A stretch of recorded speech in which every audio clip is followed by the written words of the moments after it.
is going to take an in-depth, honest look at the challenges of being a pregnant and parenting teen in an article called The Secret Life of Pregnant Teenagers. I hope you all get that and take a look. And then we, of course, have the very handsome fellow, Mr. Neil Cole, who's already been out here. He did a very brave thing. He started the Candie's Foundation. He started it a while ago now, in 2001, to support teens and help educate them on teen pregnancy. The mission is simple. He wants to educate you guys. He wants you to give you the information that you need to make choices for yourself. And he has found an innovative way to do it. He uses celebrities. He uses ads in a way that will grab attention and make you understand something in a way that just doesn't seem like you're being talked at.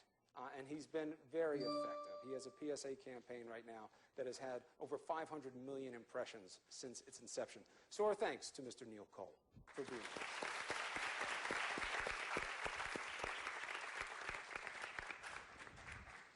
One thing a newsman never likes to be able to do is to turn off his cell phone. But I will do it. And all of you out there are encouraged to do the same. If I start to get a little shaky or anything like that, it's just the withdrawal. But it'll pass, they tell me. I don't know because I've never done it. All right, so let's get the first question. Let's get a little bit of an understanding of the baseline here from Neil, okay? Neil, you decided to create this foundation. You picked this issue specifically. Could have picked a lot of other ones. Why? At the time, our company owned a brand called Candie's, actually still do today, and we sell footwear and clothing. And we were getting a lot of heat because some of the ads were sexy, people thought, because we sold high heels.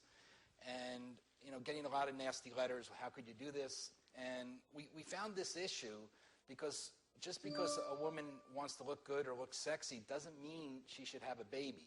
And we did some research at the time. We found out 1 million babies were having babies, or children having children.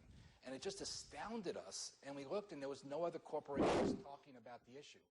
So once we saw that 1 million kids were having kids, we said we've got to do something. And we've been, you know, on this crusade, or with a lot of people on this panel, for about 8 years. And it's been kind of one of the most worthwhile things I do for a living, is trying to talk to teenagers, because they really, you know, there's so much time to have a family. It's one of the most wonderful things.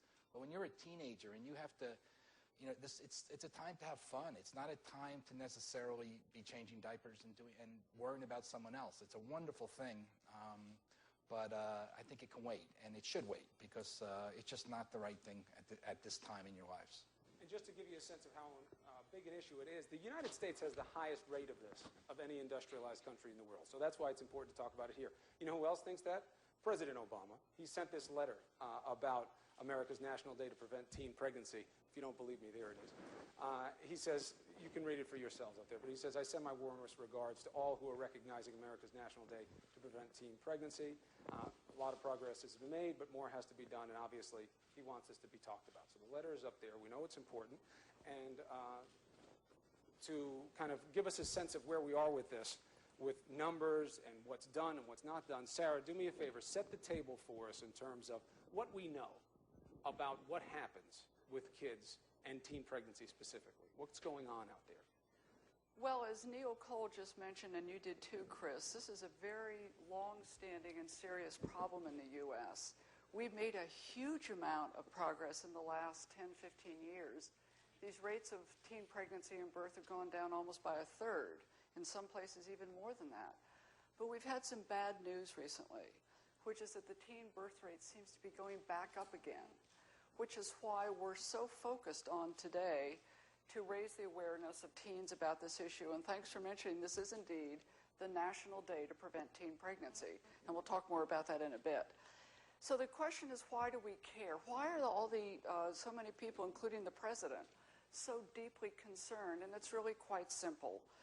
We know that having a baby, getting pregnant, having a baby as a teen is really, really tough on the teen mother. And I think we're going to hear about that a little bit more today. And the teen father as well, and their families. It's also very challenging for the children of teen mothers and fathers. We know that babies and children tend to do best with adult parents. And one of the reasons we're so concerned, particularly now, is that the economy is so tough. Most teen mothers are not able to finish high school, and very few, only 3%, even graduate from college. And we know that jobs right now in America are ever tougher to get. And so we've always cared in this country about education, but I think now we're really, really focused on that these adolescent years, Neil, you're right, they must be used for fun, please. They also have to be used for good schooling and education. And as a matter of fact, fasten your seatbelts, it's high school and beyond. And that's what it's really taking in this tough economy to get a job and to have the kind of life that we all want. So the reason we care about